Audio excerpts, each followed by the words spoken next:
પરાસણો મંગલાણં ચ સર્વેષાં પરમં હવૈ મંગલમ.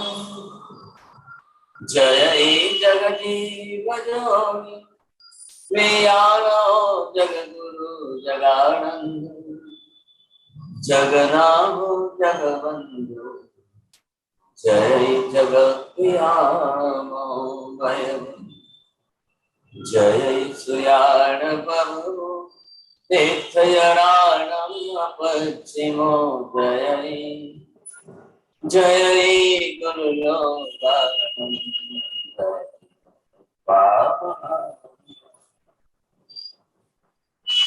સચ્ચિદાનંદ સંપૂર્ણમ વિશ્વજ્ઞમ વિશ્વપાવનમ શંખેશ્વર પુરુષોત્તમ સં અશ્વનાથં નમામ્યહં. સચ્ચિદાનંદ સર્વારિષ્ટ પ્રણક્ષાય સર્વાભીષ્ટાર્થદાયિની સર્વલબ્ધિ નિધાન શ્રી ગૌતમ સ્વામિને નમઃ. શ્રી સુધર્મા સ્વામિને નમઃ. અજ્ઞાનતિમિરાંધાનં જ્ઞાનં જનશલાકયા નેત્રમુન્મીલિतं येन તસ્મૈ શ્રી ગુરવે નમઃ.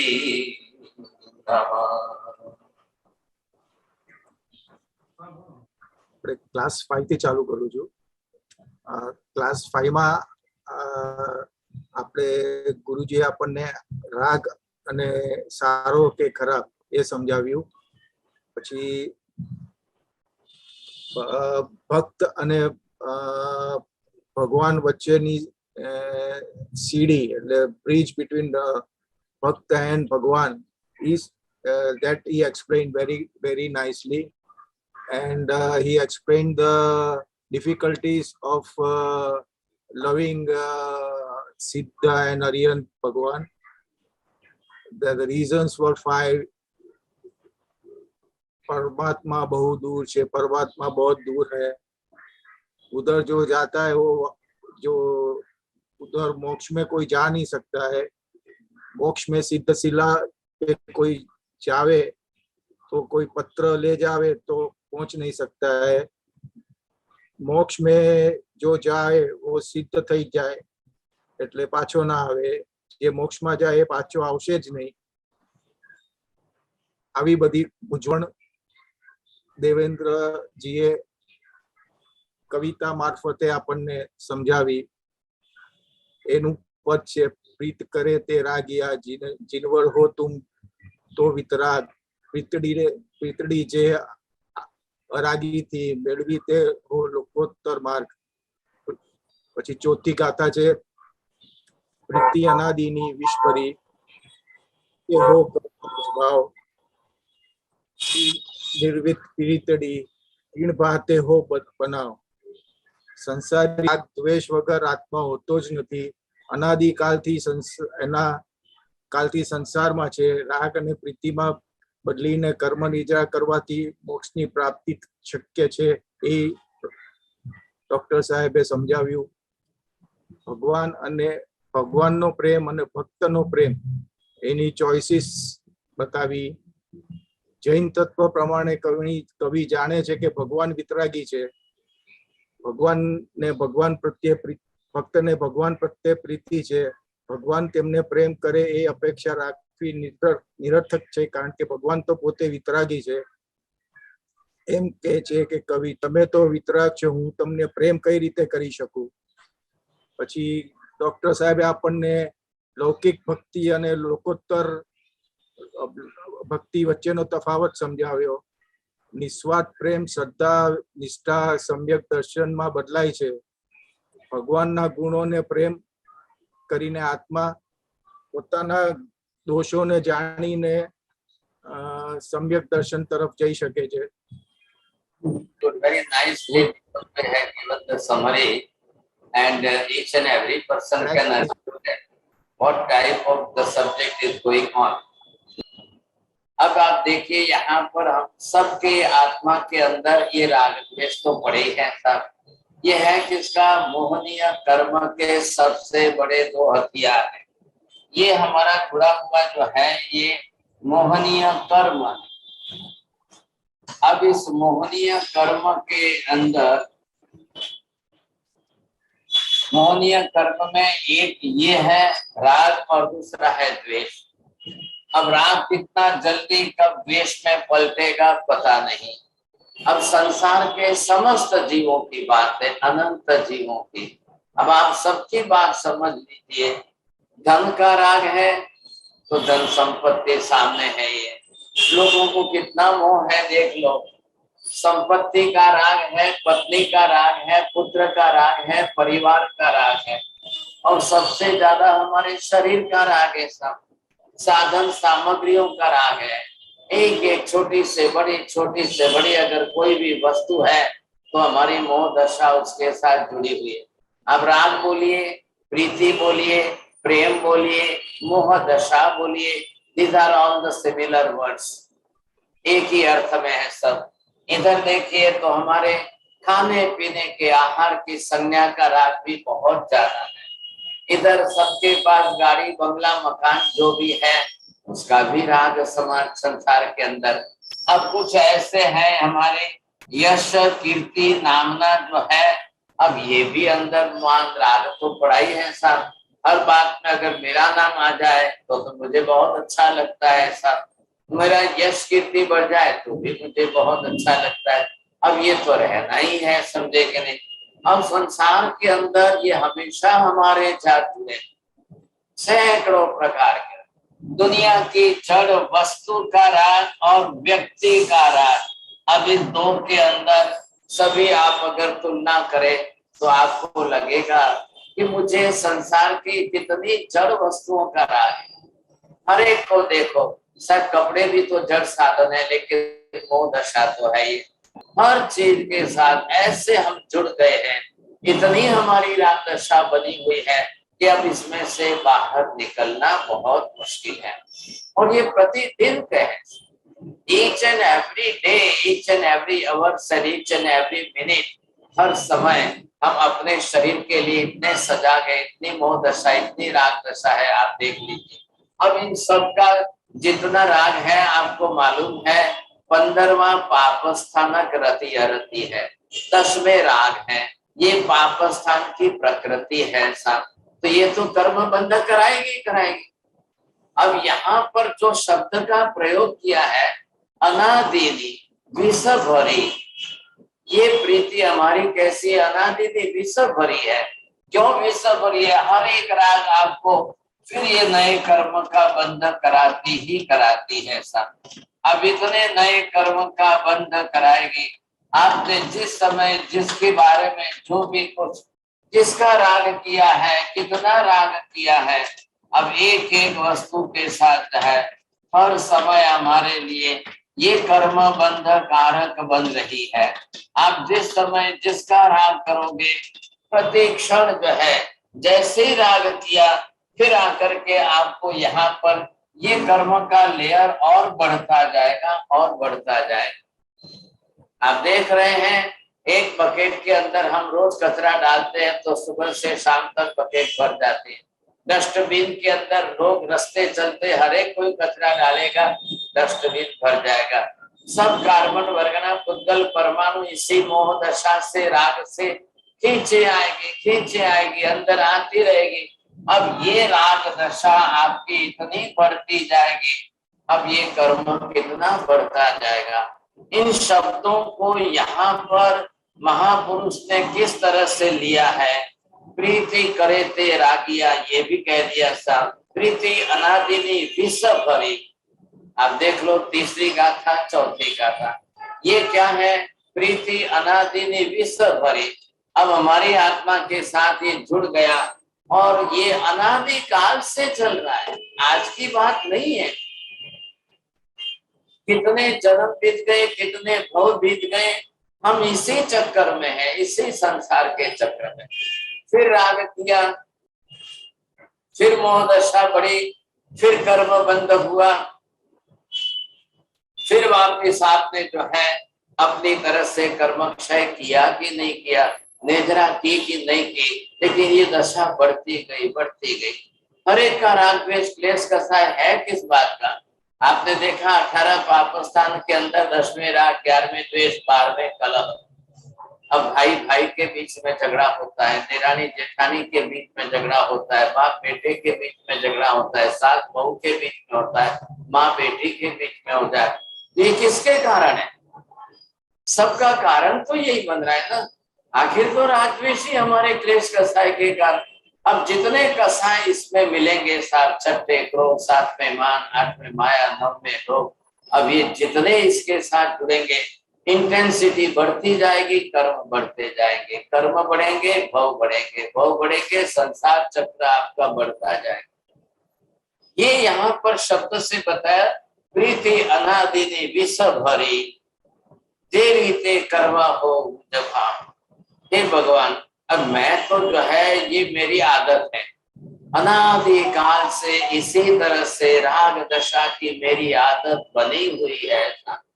मैं तो यही करता आया, मैं तो इसी में एक्सपर्ट हूँ साहब, मुझे तो यही पसंद है साहब, अब मैं तो इसी के साथ जुड़ा हूँ, अब आदत से लाचार हूँ। आदत एक व्यसन बन गई है साहब, अब ये छूट नहीं सकती है, चाहे भव बदलते जाए, जन्म बदलते जाए, कहा मैं मनुष्य गति में आऊं तो भी यही दशा है, मैं यहाँ से स्वर्ग में चल करके देव गति में जाऊं तो भी यही दशा है साहब। अब मेरा तो ये कोई छूटता ही नहीं है साहब, करूं तो क्या? अब देखिए, राग तो करने की हमारी आदत। अब यहाँ देवचंद्र जी महाराज इस स्तवन में कह रहे हैं, भाई साहब ये सब आपके चल रहे हैं, राग जितना भी हो, जिस किसी भी प्रकार का हो, अब एक बार जो है आप इसी राग को अब आप लेकर के भगवान के साथ में, तो कैसे भगवान के साथ में आप करो? तो उन्होंने कहा है कि वीतरागी जो है, यहाँ देवचंद्र जी महाराज ने शब्द का प्रयोग किया अरागी। आप देखिए तिरागी। अब भगवान ऐसे हैं और इनके प्रति, अब ये भगवान ऐसे हैं और इनके प्रति अगर मैं राग करता हूं, इनका राग अगर मेरा बढ़ता है तो ये घट जाएगा। इधर का ये संसार के जितने राग की मोह दशा, इनका परसेंटेज, इनका प्रमाण इतना घटेगा, इतना घटेगा, अभी तक नहीं था। अभी तक हम एक पक्षी थे, खाली संसार के सब राग करते थे, परमात्मा के प्रति हमारा कोई राग नहीं। अब हम क्या करें? आपके पास राग करने की हैबिट है, take the benefit of this habit. This is not only the habit, but we are already addicted with that. So this is our addiction. चलो है ना, अब है, भले है, आप कर तो रहे हो ना, राग करना तो जानते हो, राग करने की आदत तो है हमारी सबकी बनी हुई है, ठीक है, करिए। Now change the subject and object, बस बात इतनी सी है। 8 दिन तक हमने इतना सब राग किया, क्या फायदा मिला? क्या हुआ? हमारा कल्याण हुआ क्या संसार से? ऊपर से भव बढ़ गए, संसार बढ़ गया, जन्म मरण चक्कर बढ़ गए, हाथ में कुछ नहीं आया। पति ने पत्नी का राग किया, वो भी स्वार्थ रहा सा, विषय वासना का राग किया, भोग का राग किया, सुख का राग किया, सब हम यही तो करते आए और इससे फिर कर्म बनते गए। अब होगा क्या? वीतरागी से राग करने जाओगे तो ये आपका जो कर्म बंध हुआ है, अब ये इसके एटम्स जो है ये आपके बिखरने लगेंगे। अब ये एटम्स आपके कर्म के कार्बन परगना के एटम बिखरने लगे, बाहर निकले, इसको कहते हैं निर्जरा। अब ये कर्म क्षय होना चाहिए। अगर ये हमारी निर्जरा हो रही है किसके? वितरागी का राग करने से। अब भगवान तो हमारे से राग नहीं करेंगे साहब, भगवान तो वितरागी बन गए हैं, लेकिन भगवान भले वितरागी बने, हम भगवान के प्रति इतना राग बढ़ा दे, इतना राग बढ़ा दे साहब, तो ये हमारा संसार का राग घट जाएगा। ये पहले बेसिक चीज हमारी समझ लीजिए, कैसे संसार का राग घटेगा, किस तरह से घटेगा, ये समझ। प्रीति अनंती परत की जे तोड़े, आगे के देखिए आप नंबर 5 वाली गाथा, ये अनादि काल की, अनंत काल की जो प्रीति प्रेम राग वस्तुओं का, जड़ साधन सामग्रियों का, जिसका भी राग, ये आप घटा सकते हो। प्रीति अनंती परत की जे तोड़े, पर पुद्गल की राग, इसमें पहले आप अपनी तरफ से ये भेद तो कर लो। अब कम से कम जो है आप पहले अपने आप में ये भेद करिए कि इसमें आपको स्व कौन लग रहा है और पर कौन लग रहा है। स्व से ये हो गई हमारी आत्मा, और स्व से भिन्न जो है ये सब है पर। अब पर में आपका शरीर है, पत्नी है, पुत्र है, धन माल है, बंगला है, ये गाड़ी है आपकी, ये साधन सामग्रियां जो है। अब आपका इसमें ये धन माल मिलकत आ गई, आपकी सुख संपत्ति, ये शरीर भी आपका पर है, सारे संबंधी आपके पर हैं। अब इन जितने पर पदार्थ है आपके, ये पर में आप जब आसक्त हो जाते हो तो हमारी पूरी विचारधारा, तन मन बुद्धि, विचार मन बुद्धि के योग, वचन काया के योग, सब पर के साथ जुड़ जाते। स्व से पर है कौन? स्व से भिन्न पर का विचार क्यों नहीं कर रहे हम? कब तक हम पर के साथ जुड़े रहेंगे? तो ये पहले हमको यहाँ पर इसका अगर घटाना है तो आप कैसे घटाओगे? स्वयं स्व का राग निर्माण करिए। स्व मतलब यहाँ मेरी आत्मा। अब मुझे मेरी आत्मा का राग जो है, राग मतलब मेरी आत्मा का कल्याण करने का भाव मेरा अगर बन जाता है तो ये सबसे बड़ी विशेषता हो जाएगी। तो अब आप देखिए, ये है मेरी आत्मा और ये है परमात्मा। अब दो में क्या फर्क लग रहा है साहब? यहाँ पर आत्मा शब्द जुड़ा है, अब इसी के साथ में ये है परमात्मा। अब यहाँ पर आपने ये देखा, इस एडजेक्टिव के अंदर आत्मा तो यही है, लेकिन जो आत्मा परम कक्षा की शुद्ध बन गई वो है परमात्मा। ऐसी आत्मा परमात्मा बन गई। अब आपको क्या समझना है? मेरी आत्मा भी परमात्मा के जैसे है, इसमें क्या फर्क है, अंतर कहाँ है? द्रव्य रूप से इस समय मैं भी भगवान जैसा ही हूँ, गुण रूप में जो भगवान के गुण है वही मेरे भी गुण है, कोई फर्क नहीं है साहब। तो ये हम कब समझेंगे? जब परमात्मा के प्रति राग करेंगे। तो ये हमारा राग घटना चाहिए। इसलिए यहाँ पर आपको बताया है कि अब आप इस राग में से एक राग जो है ये है प्रशस्त राग, जिसको हम कह रहे हैं, और दूसरा हमारा जो था ये अप्रशस्त राग है।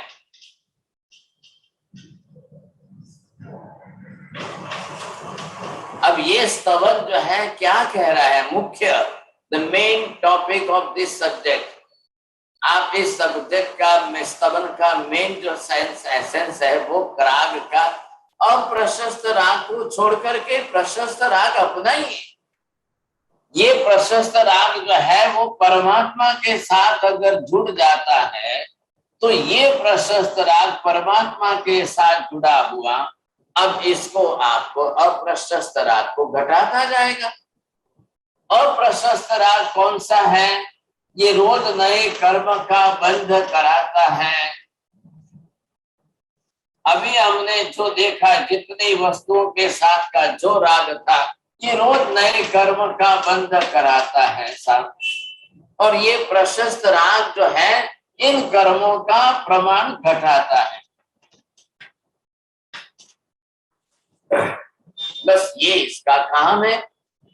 पहले आपको लगेगा राग है, राग है, राग है। अरे भाई हाँ सब है, लेकिन राग शुद्ध हो गया है, विशुद्ध हो गया है, उत्तम कक्षा का हो गया है, परमात्मा का राग बन गया है। ऐसे वितरागी का राग अगर हमारा बढ़ जाता है तो संसार का राग नेचुरली घट जाएगा हमारा। आप समय तो दीजिए कम से कम परमात्मा के साथ जुड़ने के लिए। अभी आपने क्या सीखा है? भक्ति, this is the one type of bridge both the side which joins to the devotee to the परमात्मा। भक्ति हमको परमात्मा के साथ जोड़ने का एक अच्छा ब्रिज है। राग हमारे अंदर पड़ी हुई चीज है ऐसा। अब आपने कभी ये विचार किया है कि आपको क्या लग रहा है, आपके जीवन के अंदर राग जो है ये जड़ पुद्गल पदार्थ, अब इनका राग आपका ज्यादा है और इधर जो है ये जीव, अब जो भी व्यक्ति है अब वो आपके संबंधी है। अब इसमें जो संबंधी आपके साथ जुड़े हैं सब, अब आप बोलिए दोनों में से आपका राग किसमें प्रमाण में ज्यादा है? आपका राग जो है किसके परसेंटेज में, किसका ज्यादा लग रहा है आपको? बोलो, कौन बोलना चाहते हैं? पारुलबेन તમારો આ બે માંથી કઈ બાજુમાં परसेंटेज किसका किसके हाथ में ज्यादा है, कम है? साहब जी व्यक्ति एंड संबंध माटे। चलो इनका इसके अंदर प्लस पॉइंट कितना लिखो? साहब जी about 40%। चलो अब ये आप अगर आप देखिए यहाँ पर जो है ये आप इसको मेजर करिए साहब। अब इस दोनों को मेजर करके यहाँ पर आपका जड़ पुद्गल की वस्तु का राग और ये है व्यक्ति राग।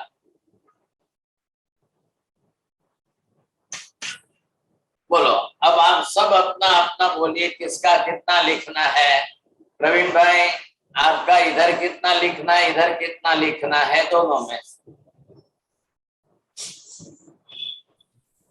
व्यक्ति के प्रति साइड 75%।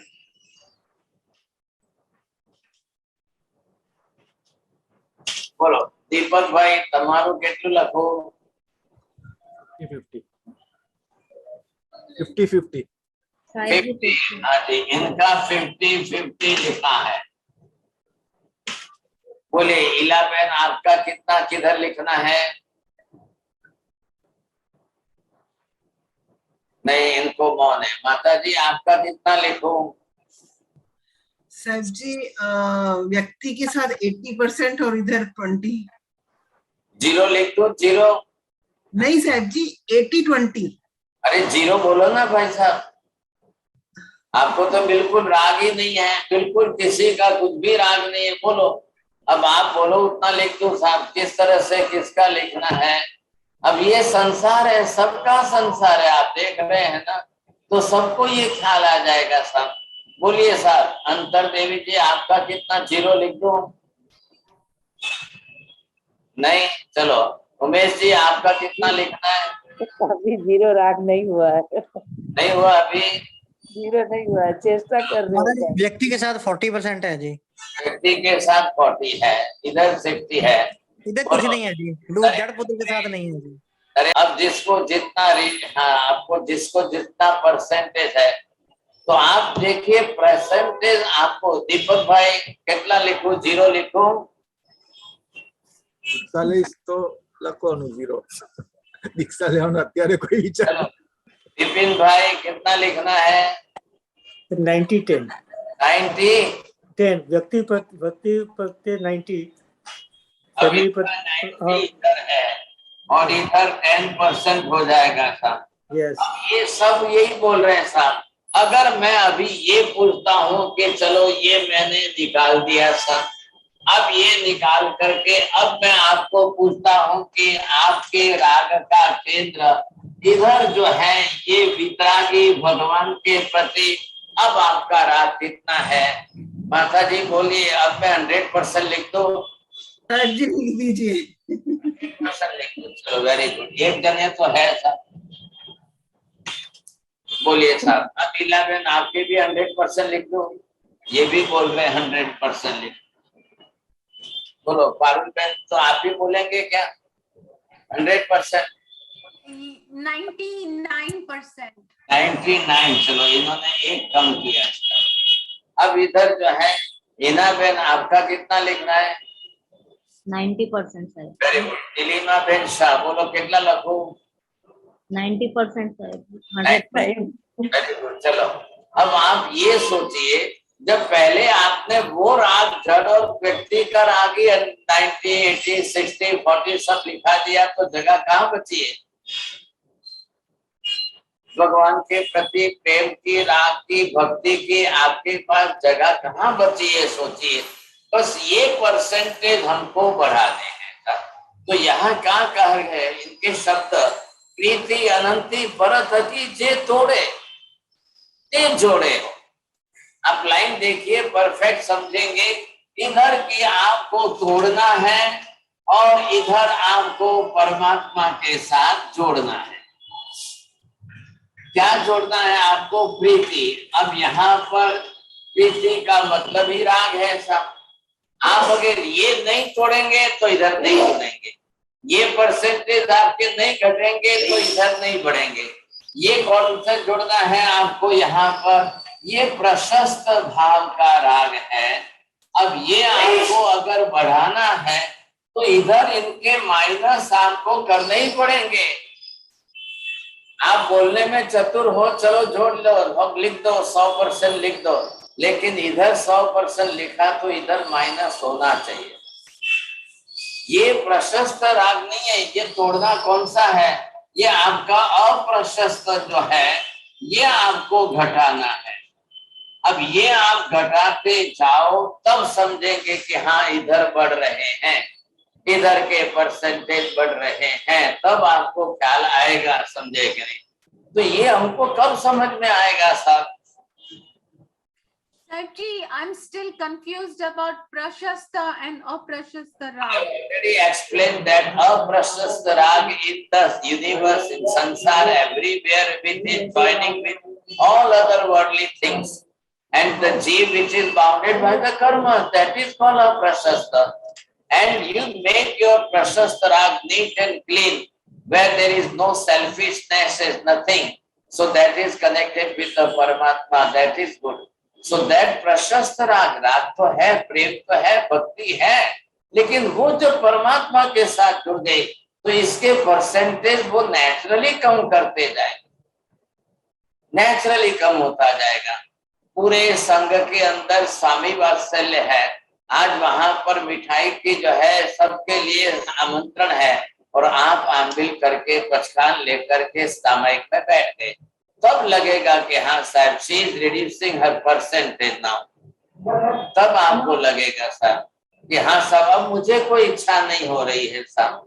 तो ये आप जब जुड़ेंगे आपको फील होना चाहिए, रियलाइज होना चाहिए कि सामने संसार के मोह, राग, प्रीति, प्रेम, निमित्त, संजोग, परिस्थितियां, everything is available, no doubt, but I am not connected with that. I am aloof, I am total aloof from that. I don't want to this that.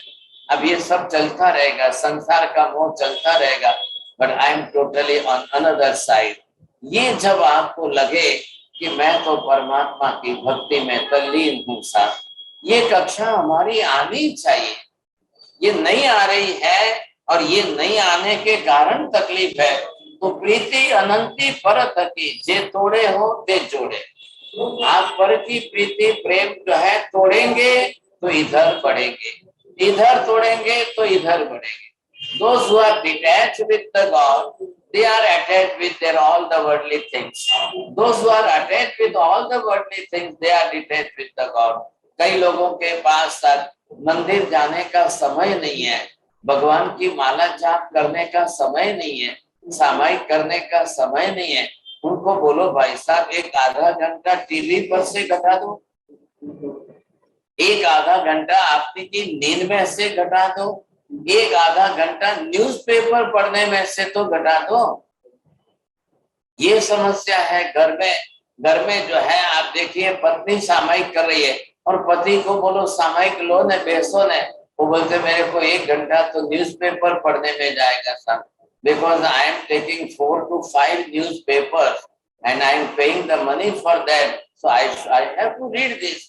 अब वो 1 घंटा जाए, 1.5 घंटा जाए, अरे और उनको बोल रहे भी आपकी श्रीमती जी सामयिक लेकर बैठी है। अरे तो वो तो कहता मैं रोज झगड़ो थाय छे, હું એમને કહું છું કે હું પેપર વાંચું ત્યારે તું મને ચા ને નાસ્તો આપી દે, પછી તું તારી સામયિક ले। वो कह रही है कि मैं सुबह से ही सामयिक में हूँ साहब, मैं कहाँ चाय पानी नाश्ता बनाने जाऊं। क्या फर्क पड़ता है आपको भी, आप भी सामयिक कर लो, बाद में पढ़ ला। नहीं कह रहे साहब। एक पति अपने पत्नी श्रीमती जी को छोड़ने के लिए उपाश्रय आते हैं, उसको कहते तू जा, तू जઈને મહારાજના વ્યાખ્યાન સાંભળ, ત્યાં સુધી હું કારમાં બેસીને પેપર વાંચી લઈશ।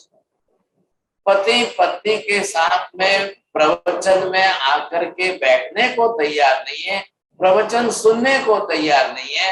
वो पत्नी की सेवा करता है, गाड़ी में ला करके छोड़ देता है, तू जा सुन ले, मैं अपने यहाँ पेपर पढ़ता रहूंगा, सामने होटल है, चाय मंगा लूंगा, गाठिया खा लूंगा, तू महाराज के व्याख्यान सुनती रहे। अब क्या करना। वो पत्नी कहती है महाराज साहब परेशान हूं मैं, वर्षों बीत गए, इतने वर्षों से मेरे को मंदिर छोड़ने आएंगे, ये प्रवचन नहीं सुनेंगे, ये न्यूज़पेपर पढ़ेंगे, और मैं प्रवचन सुन के आऊंगी तब जो है हेलो चलो घरे चलो, अबे पति को तो क्या करना, ये क्यों नहीं हो रहा है, ये कब घटेगा। इसलिए इनका कहना है कि आप पर थकी जे तोड़े ते जोड़े, आप पर से जब तक आपका डिटैचमेंट नहीं होगा तब परमात्मा के साथ तब तक आपका अटैचमेंट भी नहीं बढ़ेगा। ये प्रेम है, ये परमात्मा के साथ का जो आपका राग का भाव है, ये बढ़ना चाहिए ना सब। परम पुरुष थी रागता एकत्वता हो दाखी गुणगे।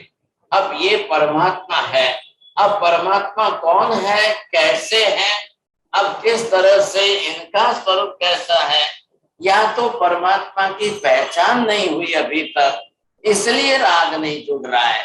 क्यों नहीं जुड़ रहा है साहब, क्या कमी है आपको।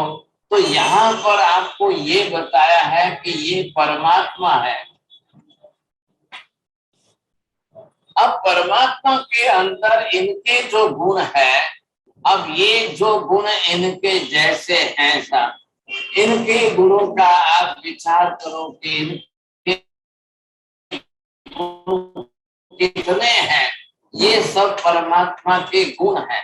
अब एक एक गुण के बारे में आप जब आप समझोगे तब आपको पता चलेगा। तो पहले ये है कि मैं खुद भी तो एक आत्मा हूं।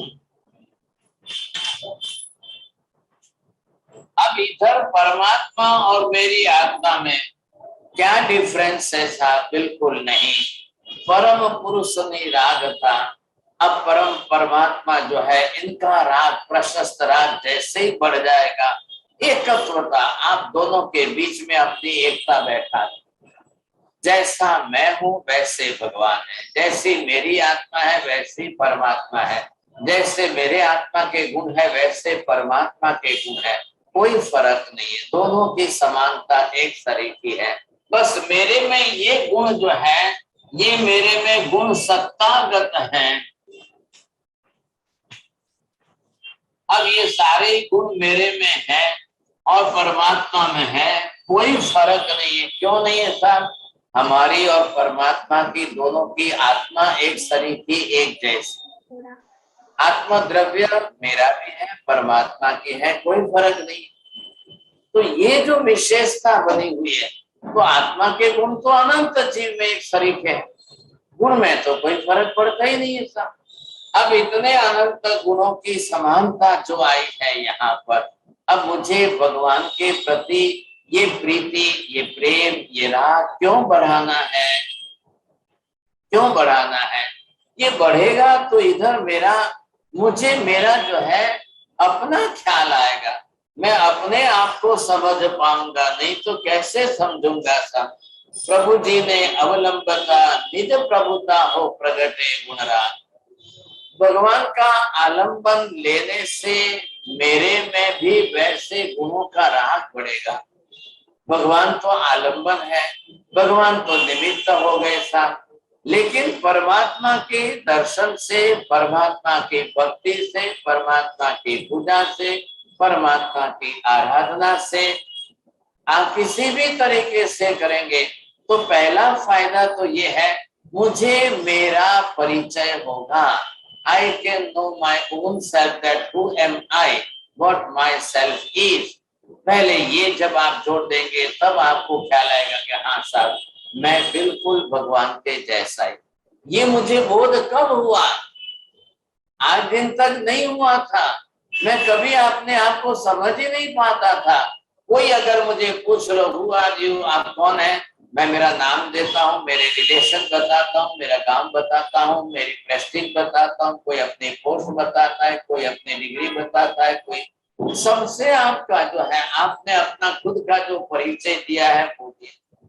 कब आपने ये कहा कि मैं एक आत्मा हूँ, मैं भी परमात्मा जैसी ही आत्मा हूँ, मेरे में भी अनंत ज्ञान दर्शन गुण है, मेरे में भी चारित्र अनंत पड़ा है, मेरे में भी आत्मा में वीर्य पड़ा है, जैसे परमात्मा है वैसा ही मैं हूँ, भगवान के जैसे मेरे गुण है, कोई फर्क नहीं। ये अपना परिचय आपने कब दिया और कब आपको रियलाइज हुआ? नहीं हो रहा है, हमको नहीं हो रहा है ऐसा। आज भी मैं कौन हूँ, तब आप शरीर को ही ध्यान देंगे, शरीर ही देखेंगे, तब अपने रिलेटिव सबको देख लेंगे, सबकी पहचान कर ले। ये हमारा तरीका रोज का हो गया है। इसलिए यहाँ पर कहते हैं प्रभु जी ने अवलंब था, निज प्रभुता हो प्रगटे गुणराग। भगवान का आलंबन लेने से मुझे मेरा भी परिचय हो जाएगा। भगवान का आलंबन लेने से मुझे मेरा ख्याल आएगा कि मैं एक चेतन आत्मा कैसे, मेरी आत्मा कैसी है, मेरा आत्मा स्वरूप कैसा है, तब मुझे ख्याल आएगा, नहीं तो नहीं ख्याल आएगा। द्रव्य स्वरूप का ख्याल आएगा, भगवान के साथ ही समानता का ख्याल आएगा, गुण स्वरूप का ख्याल आया। अब मैं क्यों भगवान की आराधना उपासना करूं साहब? तो इसके लिए ये है कि मेरे गुण कर्म के आवरण से ढके हुए हैं, ये बात है। अब मेरे गुण कर्म के आवरण से ढके हुए हैं, परमात्मा के गुण कर्म आवरण से रहित है। अब भगवान के कोई कर्म का आवरण ही नहीं है, उन्होंने अपने कर्मों का आवरण सब क्षय कर दिया। और मेरे अभी कर्म, मेरे इन कर्मों के कारण मेरे गुण ढके हुए। गुण तो वही है, गुण तो सेम है, गुण तो वैसे ही है, कोई रत्ती भर फर्क नहीं है, लेकिन अब कर्म का आवरण ज्यादा आ गया। अब मुझे मेरे कर्म के आवरण का क्षय करना है। मैं ऐसे परमात्मा के बिल्कुल अनंत गुणी परमात्मा का मैं भक्ति करूं, जाप करूं, मेडिटेशन करूं, जो भी कुछ करूं, पहले तो उनके गुणगान तो गाऊं ताकि मुझे ख्याल आ जाए। मैंने आपको कल शब्द दिया था, मालूम है, ये है जिन परमात्मा, इनको हमने जिन कहा है। और ये मैं कौन हूं? मैं निज स्वरूप में, ये मैं निज हूं, खुद मैं सू, लेकिन मुझे जिन से मेरा स्वरूप समझना है, तब मुझे पता चलेगा हे भगवान, जैसे आप हो वैसा ही मैं भी हूं, जैसे आपके गुण है वैसे ही मेरे भी गुण है, सत्तागत गुण मेरे भी वही है। अब मुझे मेरे गुणों का, दोष का क्षय करना है, मेरे कर्मों का क्षय करना है और गुणों को प्रकट करना है, तो मुझे आपकी प्रीति करनी ही पड़ेगी। आपके गुण गाऊंगा तो गुण तो आप तो आलम्बन निमित्त, तो आपके गुण गाने से मेरे गुण प्रकट हो जाएंगे। देव चंद्रनी सेवता आपे मुझ हो अविचल सुखवान। देवों में चंद्र समान, ये कह रहे हैं देवों में भी चंद्र समान ऐसे जो परमात्मा है, हे प्रभु, मैं आपके गुणों का गान करते करते तो आलम्बन निमित्त है और उससे मैं अविचल सुखवास, भक्त भी एक दिन भगवान बन जाएगा सा। मैं खुद भी अविचल सुखवास मतलब मोक्ष है। जैसे हमको पहली दूसरी गाथा के अंदर ये बात आई कि वहां पर एक चतुर को कह रहे हैं और भगवान कैसे हैं, प्रभु जी जय अलगा वस्यारे, भगवान तो दूर जाके बस गए। कहाँ दूर गए? मोक्ष में जाकर के बसे हैं। तो मैं भी वहां तक पहुंच जाऊं ना। ये पहले स्तवन का मेन एब्स्ट्रैक्ट जो है, सार जो बता रहे कि भगवान की भक्ति करते करते भक्त भगवान बन जाए, ये बहुत जरूरी है, बहुत आवश्यक है। हमको मात्र भगवान को मिलना नहीं है, हमको मात्र भगवान को देखना नहीं है, हम मात्र भगवान को देख करके राजी हो जाए, ऐसा हमको करना नहीं है साहब। हमको तो भगवान बन करके राजी होना है। ये इन्होंने देवचंद्र जी ने आगे क्या शब्द दिए हैं, आपने शब्दों पर थोड़ा ध्यान दिया कि नहीं दिया सर? यहाँ पर ये बात है कि जे पहुंचे थे तुम समो, जो यहाँ से आपके पास पहुंच जाएगा वो तो आपके जैसा हो जाएगा, वो फिर वापस संसार में नहीं आएगा। तो ये कक्षा मुझे मेरी करनी है सर। मेरी भक्ति करने के पीछे प्रयोजन क्या है? जब आपकी एग्जाम होगी तब ये टीचर आपको प्रश्न पूछेंगे, what is the purpose behind this type of प्रीति और भक्ति, why should we do this type of devotion of the God. ये आपको जब प्रश्न आएगा तब आप समझेंगे। अब है क्या, यहाँ पर जो है ये कक्षा है कि अब भगवान जो है, अब यहाँ पर ये सिद्ध आत्मा है और हम यहाँ पर संसार के दलदल में, चक्र में है। अब मैं यहाँ पर अगर एक आत्मा, मैं इनको अगर भक्ति करता हूँ, सिद्ध परमात्मा की भक्ति करता हूँ, तो ये भक्ति करते करते मेरे कर्मों का क्षय हो जाए।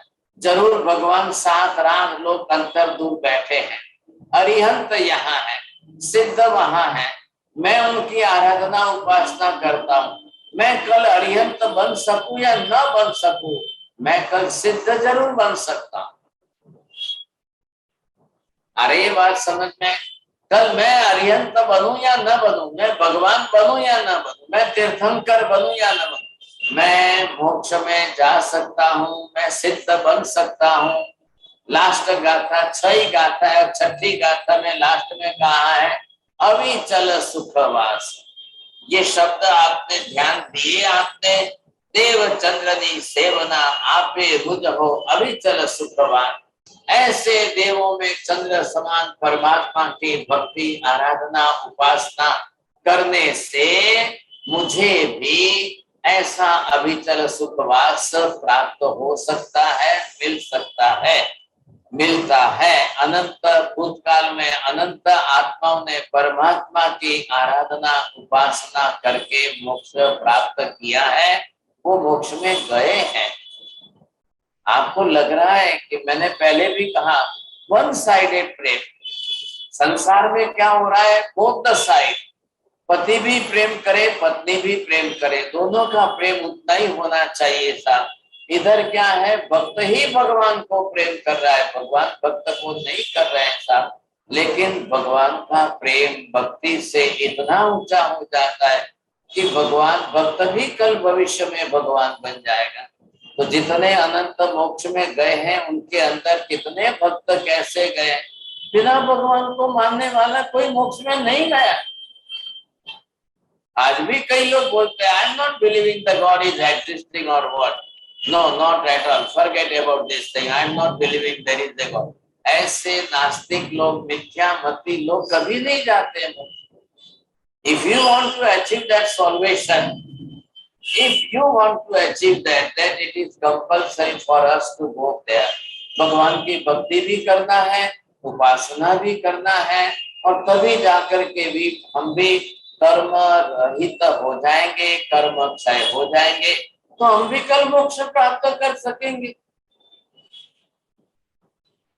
आप दुनिया के बाहर चले गए, आपने गलती कहाँ कर ली, अगर वैसे रागी द्वेषी भगवान को आपने मान लिया तो बहुत बड़ी मिस्टेक हो जाएगी साहब।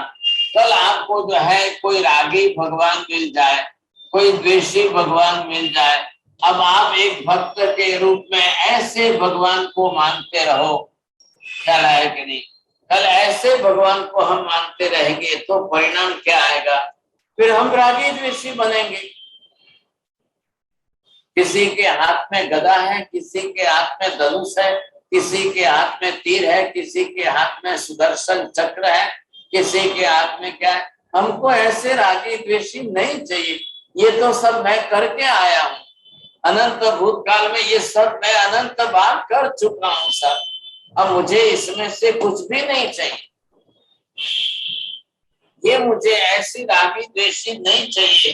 तो मैं तो यहाँ बिल्कुल, अब मुझे किसकी भक्ति करना है, मैं किसको भगवान बनाऊं साहब। अब मैं ये करने के लिए अब मेरा निश्चय होना चाहिए, मैं सिर्फ वितरागी को ही भगवान बनाऊं। अब वही मेरे लिए हो, मैं भक्त बनकर अब उनकी उपासना विशेष रूप से करूं, तो इनकी उपासना करते करते कल मैं जो है इस कक्षा को प्राप्त कर सकूंगा। ये कक्षा जो है कल आपको प्राप्त हो सकेगी। नहीं कर पाए, फिर रागी द्वेषी को करते रहे, तो आपका अचीवमेंट मोक्ष का कभी पॉसिबल नहीं होगा। अब ये हमको बिल्कुल कंपल्सरी समझ के ही चलना होगा। आप नहीं समझ पाएंगे तो ये चक्र चलेगा। अनंत जन्म बीत गए, अनंत भूतकाल बीत गया, आज दिन तक हमारा कल्याण नहीं हुआ, और आगे भविष्य का अनंत काल बीत जाएगा तो भी नहीं हो पाएगा। Can I stop here? स्तवन पूरा हो गया है और फिर पूरा एब्स्ट्रैक्ट मैंने आपको दे दिया है। Now the paper is open for all those who want to ask the question, they can ask the question now. Meena Didi, can you please ask your question?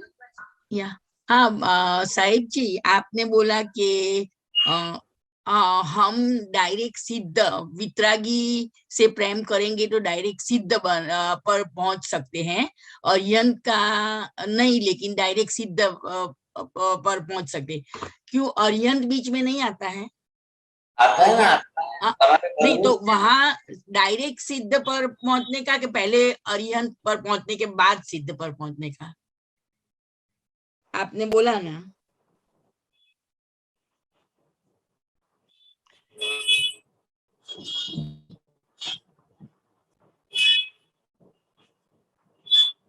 अब यहाँ से आप जैसे भी आ रहे हैं, अब ऐसी कक्षा में आप 12वें गुणस्थान पर आए वितरागी बन गए, 13वें गुणस्थान पर आए अरिहंत तीर्थंकर बन गए, फिर ये 14वें गुणस्थान पर आए अयोगी बन गए और मोक्ष में गए।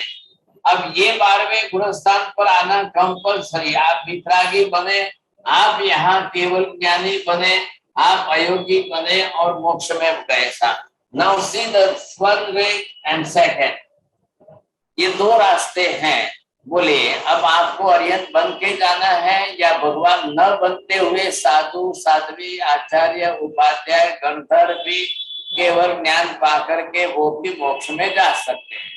તમારે શું થઈને જવું છે?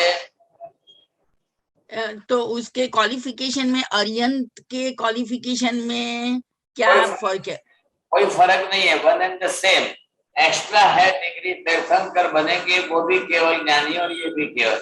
ये तीर्थंकर नहीं बनेंगे, ये संघ नहीं चलाएंगे, स्थापन नहीं करेंगे, ये जो है बिना तीर्थंकर के केवली बन करके मोक्ष में चले जाए।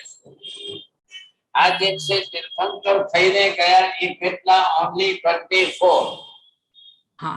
આદેશ્વરથી મહાવીર સ્વામી સુધીના, પરંતુ બાકીના બધા કેટલા ગયા? તો કે ભાઈ અનંતા જે છે આ બધા રસ્તે આ રસ્તે ગયા છે। હવે તમે નક્કી કરીને કહેજો, એ પ્રમાણે આપણે રિઝર્વેશન કરાવીએ તમારે। और वो अर्यंत तीर्थंकर के लिए साधु साध्वी बनना जरूरी है, राइट? बस।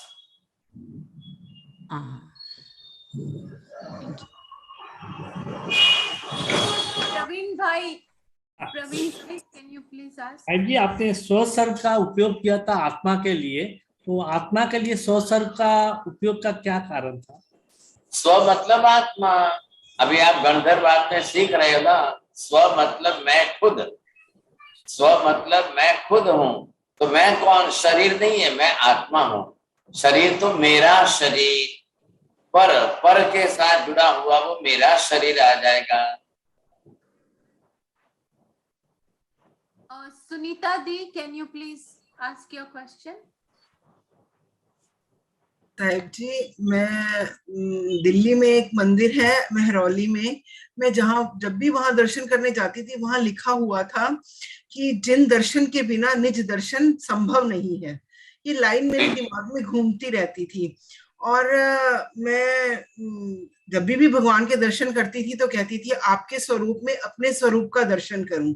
लेकिन कैसे, ये बात इतनी ज्यादा समझ में नहीं आती थी, बस ये लाइन की मतलब बोलती थी। लेकिन आपकी महती कृपा है कि आपने ये क्लास शुरू की और इससे इतनी अच्छी तरह से बात समझ में आ रही है, इतनी अच्छी तरह से क्लियर हो रही है। मैं जैसे आपने राग का बताया कि राग की दिशा को मोड़ना है सिर्फ, जैसे में कांटे से कांटा निकलता है, वही राग जो कर्म है उसी से हम अपना उसका सिर्फ दिशा मोड़ के सारी चीजों से हटा के उसे भगवान की तरफ लगा दें तो कितना बड़ा कल्याण हो सकता है। मतलब आपकी इस क्लास के लिए मैं बहुत बहुत आपकी महती कृपा, जो आपने ये क्लास शुरू की, बहुत कुछ इसमें समझ आ रहा है साहब जी। बहुत बहुत अच्छी बात। चलिए, सबके लिए हमने इसीलिए तो किया है कि सबको ये ख्याल आ जाए, समझे। हाँ जी, बोलिए सब। विपिन भाई, your turn. मथाई वंदना साहब जी, भक्ति के लिए भगवान के आलम्बन की जरूरत है, बिना आलम्बन भक्ति पॉसिबल ही नहीं है ना। बिल्कुल सही बात है। अगर तो चाहिए ही चाहिए साहब। भगवान सामने है, प्रतिमा आपने बनाई है, प्रतिमा को हमने परमात्मा का रूप दिया है, ख्याल है। भगवान की प्रतिमा मंदिर में है, मूर्ति स्वरूप है, हमने उसको महावीर स्वामी नाम दिया है। अब मेरे लिए वो आलम्बन बन गया साहब। अब मैं उनको देख करके वही गुण ले रहा हूँ, रूप स्वरूप वही आएगा साहब जी। अगर शास्त्र का कोई अपन आधार ले गए, शास्त्र आ गए ना, इसके साथ में मोक्ष का स्वरूप आया, प्रशस्त राग का स्वरूप आया, अप्रशस्त राग का स्वरूप आया, आत्मा के गुणों का स्वरूप आया, ये सब शास्त्र का ही तो है। दोनों का जोड़िए ना, भगवत शास्त्र है क्या? ऐसे परमात्मा की वाणी, वही तो शास्त्र है। फिर अलग भेद मत करिए वहां पर जाकर के। साहिब जी, एक और पूछना था, आपके पहली क्लास के अंदर एक शब्द आया था निधि ध्यासन, निधि ध्यासन, तो उस शब्द का क्या अर्थ है? वो है चिंतन मदन निधि ध्यासन, that means the concentration. You are thinking with the concentration. एकाग्रता पूर्वक, ध्यान पूर्वक, लय पूर्वक जो आप सीख रहे हो, वो है निधि ध्यासन। नमो सिद्धार्थ, नमो आर्या, नमो वज्राय, नमो सर्वसाहुरम। एक पंचनमुक्तारो सर्वपापनाशं, मंगलानं च सर्वेशं परमं भवै मंगलम्। मंगलम भगवान वीरु, मंगलम गौतम प्रभु, मंगलम स्तुलिभद्राद्या, जैनधर्मोऽस्तु मंगलम। चत्तारि मंगलम हरिहंता मंगलम, सिद्धा मंगलम साहु मंगलम, केवली पन्नतो धम्मो मंगलम। चत्तारि लोकोत्तम हरिहंता लोकोत्तम, सिद्धा लोकोत्तम साहु लोकोत्तम, केवली पन्नतो धम्मो लोकोत्तम। चत्तारि शरणं भवजामि, हरिहन्ते शरणं भवजामि, सिद्धे शरणं भवजामि, साहु शरणं भवजामि, केवली पन्नतं धम्मं शरणं भवजामि। सर्वमंगल मांगल्यं सर्वकल्याणकारणं, प्रधानं सर्वधर्माणां, जैनं जयति शासनम्।